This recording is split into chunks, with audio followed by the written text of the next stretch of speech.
Hello বন্ধুরা, Indian temples tour চ্যানেলে আপনাদের সকলকে স্বাগত। আমরা চলে এসেছি আরও একটি নতুন ভিডিওর সাথে। আজকে আমরা কথা বলবো 2024 সালের অরন্ধন উৎসব বা রান্না পূজা কবে এবং কোন সময়ে পড়েছে এই রান্না পূজা।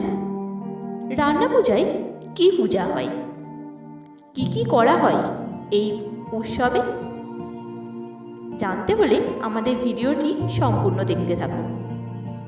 বাঙালিদের 12 মাসে 13 পার্বণ লেগেই আছে। তার মধ্যে অন্যতম হলো এই অরন্ধন উৎসব বা রান্না পূজা। দুর্গাপুজোর আগেই এটাই হলো বাঙালিদের শেষ উৎসব। বছরে 2 বার পালিত হয় এই অরন্ধন উৎসব। বিশ্বকর্মা পুজোর আগের দিন রাতে হয় অরন্ধন উৎসব বা রান্না পূজা। এটাই হলো ভাত দিয়ে রেঁধে আশ্বিনে খাওয়া, কারণ এই দিন হলো ভাদ্র মাসের সংক্রান্তি। আর এই ভাদ্র মাসের সংক্রান্তিতেই মা মনসার পুজো দেওয়া হয়। আর একবার অরন্ধন উৎসব হয় মাঘ মাসে সরস্বতী পুজোর পরের দিন। ওই দিন থাকে শীতল ষষ্ঠী, ওই দিন শিলনোড়া পুজো করার দিন।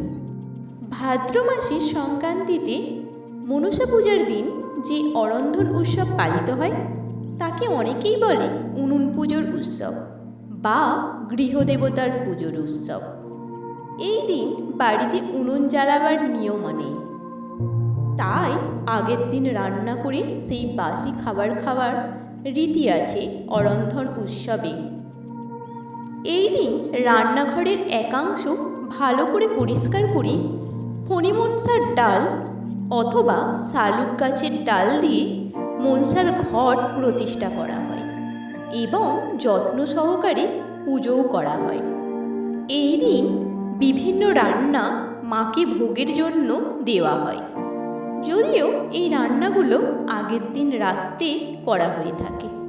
বিশ্বকর্মা পুজোর আগের দিন থাকে অমাবস্যার রাত্রির। সেই সময় গৃহস্থের বাড়িতে উনুন জ্বালিয়ে রান্না পুজোর আয়োজন করা হয়। রান্না পুজোর ভোগ অঞ্চল ভেদে বিভিন্ন হয়, অর্থাৎ কোথাও আমিষ ভোগ দেওয়া হয় তো কোথাও নিরামিষ ভোগ দেওয়া হয়। আমিষ ভোগের ক্ষেত্রে ইলিশ এবং চিংড়ি মাছের রান্নার পদ দেওয়া অন্যতম।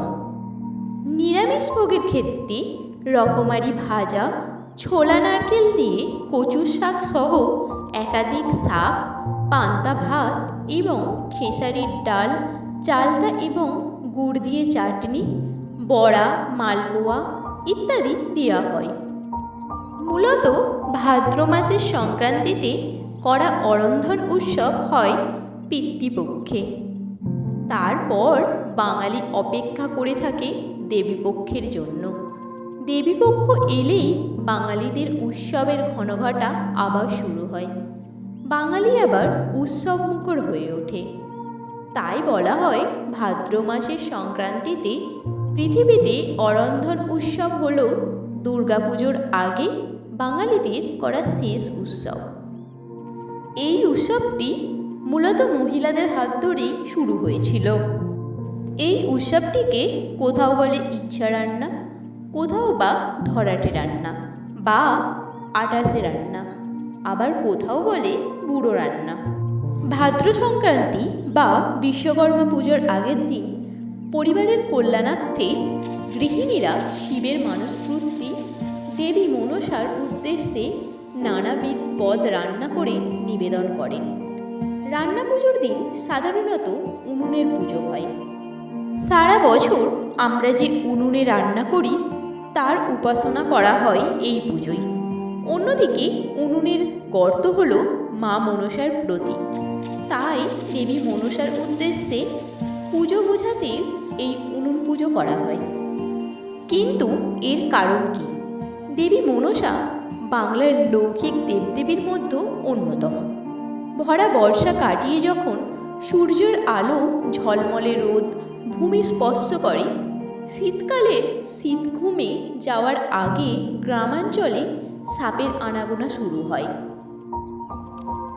চাষ করতে গিয়ে অনেক মানুষের জীবনহানিও ঘটে। তাই দেবী মনসাকে সন্তুষ্ট রাখতে সংসার জীবনে দেবীর কৃপা লাভের আশায় আগের দিনে রান্না করা পান্তা ভাত, সজনে শাক, ভাজাভুজি, ওলের বড়া, মাছের বিভিন্ন ধরনের পদ সাজিয়ে দেবীকে নিবেদন করা হয়। এই দিন বাড়িতে টাটকা রান্নার নিয়ম নেই। দক্ষিণবঙ্গের বিভিন্ন অঞ্চলে এই উৎসব রান্না পুজো বলে পালিত হয়। স্বাভাবিকভাবেই এই পুজোর জন্য দৈনন্দিন ব্যবহারের উনুন গোবর জল দিয়ে পরিষ্কার করে আলপনা দিয়ে মনসা পাতা দিয়ে সাজিয়ে ঘট প্রতিষ্ঠা করে পুজো হয়। এবার বলবো অরন্ধন বা রান্না পুজোর উপকরণ কী। পান্তা ভাত, মুগের ডাল, কচুর শাক বা কচুরলতির চচ্চড়ি, 5 রকমের ভাজা, আলু, কুমড়ো, নারকেল দিয়ে ছাঁচি, ইলিশের পাতলা ঝোল, ভাপা ইলিশ আর শেষ পাতে চালতার টক। রসনার তৃপ্তির কথা ভেবে বেশ রসালোভাবেই শুরু হয়েছিল এই পার্বণের। এখনও গ্রাম বাংলার অরন্ধনের আগের দিন বাড়ির সকল সদস্য, আত্মীয় স্বজন, বন্ধু বান্ধবের সঙ্গে সারা রাত ধরে রান্নার উপাচার তৈরি, রান্না বান্না, কুটনো বাটা চলে। ভাদ্র সংক্রান্তির দিন মা মনসাকে উৎসর্গ করে তবে খাওয়া হয়। গোত্র বা অঞ্চল ভেদে কেউ মনসার মূর্তি বানিয়ে বা ঘট পেতে বা ফণী মনসার ডাল পুঁতে মনসার প্রতীক হিসেবে ভেবে পুজো হয়।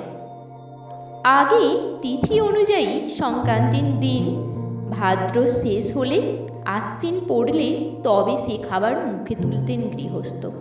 তাই এই উৎসবকে অনেকে বলেন ভাদ্রতে রান্না করে আশ্বিনে খাওয়া। এই উৎসবের প্রচলন ঘটি এলাকাতেই বেশি। ভিডিওটি ভালো লাগলে একটা লাইক করে দেবেন আর অবশ্যই কমেন্ট করে জানাবেন আপনাদের কাদের কাদের এই অরন্ধন উৎসব বা রান্না পূজা আছে। আর আমাদের চ্যানেলে নতুন হয়ে থাকলে চ্যানেলটি সাবস্ক্রাইব করে দেবেন আরও ভালো ভালো ভিডিও পাওয়ার জন্য।